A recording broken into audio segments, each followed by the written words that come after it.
actor Shia LaBeouf. This guy was arrested outside of Studio 54. Actor Shia LaBeouf is free tonight after spending last night at a Midtown Police Precinct station house. He was arrested. Really, I don't really know what I do or where it comes from or how it happens. I know that I feel a whole lot. I got a big heart. I don't know if I'm a method guy. And I think some of that stuff's ridiculous.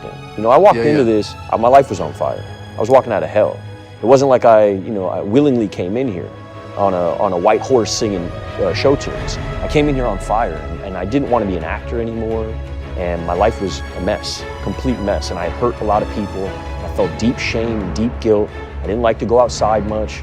I really, I had a yearning not be here anymore. That I as an actor who feels that way, that I'm not like I didn't go to school, I didn't go to Juilliard. I'm just like a street tough who wound up in this wild world.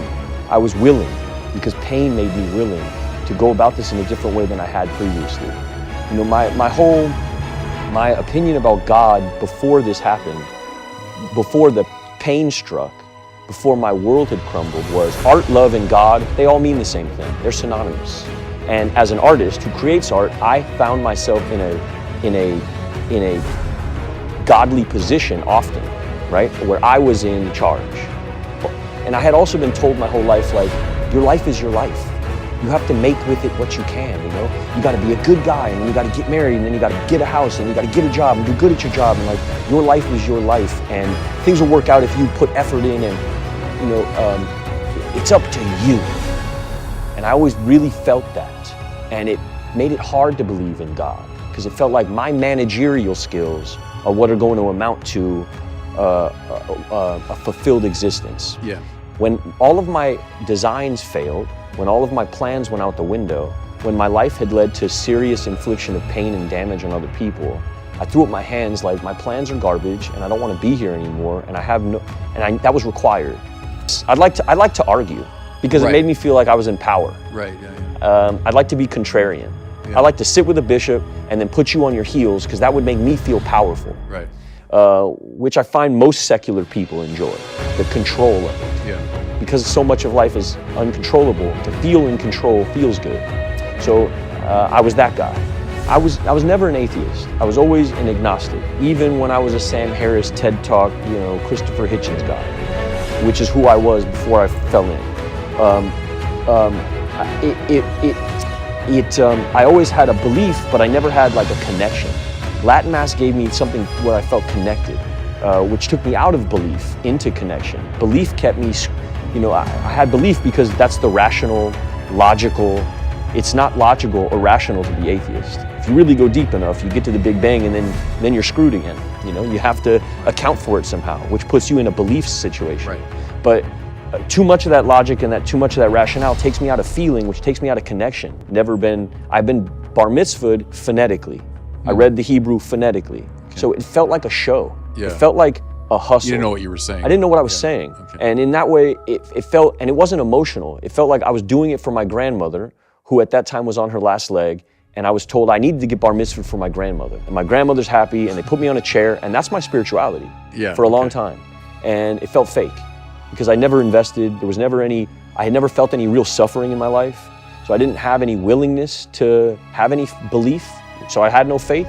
My opinion of Christ at this point felt almost like I was reading about a Buddhist, like this very soft, fragile, all loving, all listening, but no ferocity, no romance. Then you hadn't read the gospel. I hadn't read the gospel.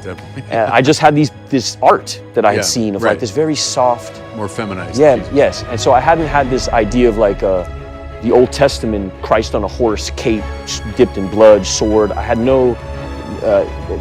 none of that was in my lexicon of knowledge. So all I knew about was this very soft, meek Jesus, which didn't fit into my idea of what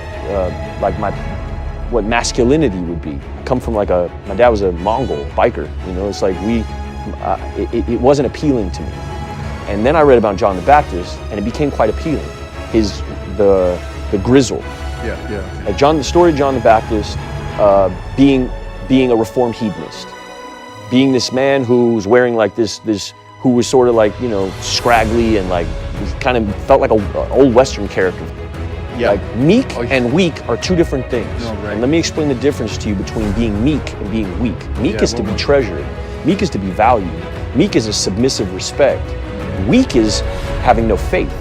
And he starts explaining stuff like that to me, where, you know, meek in my head, from a kid who never had a puberty ceremony. I mean, you know, Judaism, and you're 13 and they put you on a chair and you get a driver's license, but it's not like I wander off into the woods and come back with a lion's head. You know, there's no puberty ceremony for a young man today. And you don't really know what it is to be a man, you know? And James starts talking about mountains. You know, this is where Seven Story Mountain comes about, but we were in a conversation about a mountain, about what in nature is masculine. And I'm like, and he says mountain, and he says, do you know why? He goes, because it's immovable. You know, the wind is not gonna move a mountain.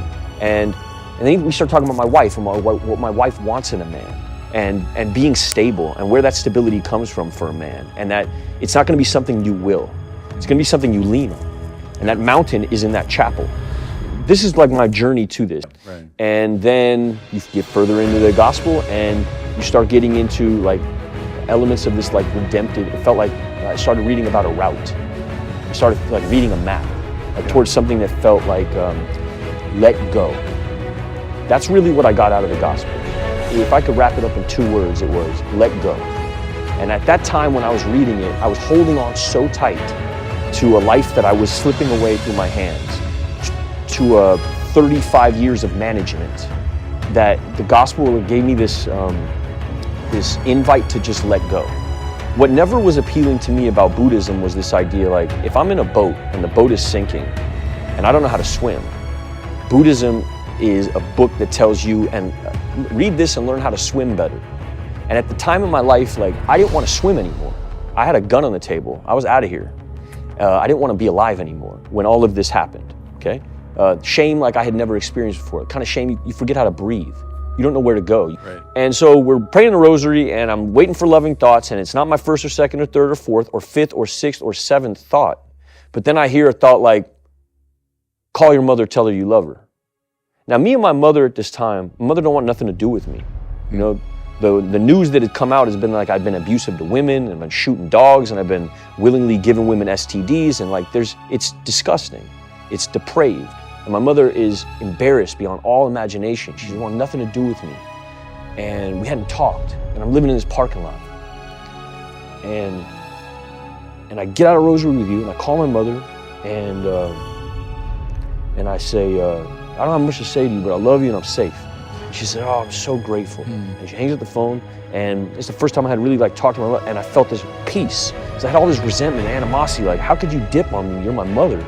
You know, no matter what happens, like, this is conditional love that you offer me. So, you know, then I start reading the Confessions by Augustine, and his mother, and that relationship. And everything starts to feel like click, click, click, click, click.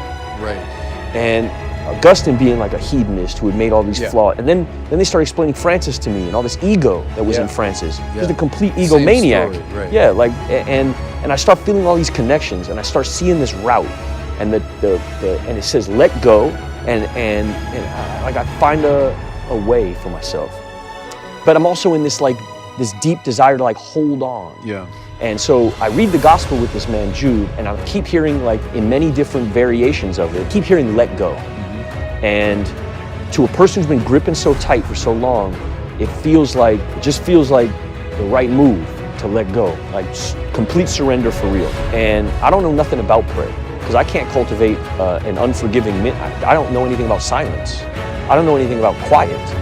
I don't know anything about it. I got a cell phone in my phone that will give me everything my ego needs. It's buzzing all the time. I got all this, you know, there is no silence, or I don't know anything about meditation. Meditation at this point in my life feels like a self-imposed timeout. Prayer feels like I'm memorizing somebody else's words, like I'm an actor, like I'm doing monologues for myself in my head. And Alex says, just go into that chapel and just shut up. Yes, and just sit there. Just sit there and be quiet. And that feels like a very strange thing to tell me, and I'm also rebelling. And it didn't make any sense to me that God comes to those who give. That's not what I was told before I came in. God comes. I came from the school of God helps those who helps themselves. That's what I was told, and that's not what I found. God comes to those who give. those who ask. That's what I've experienced. I didn't do any of this.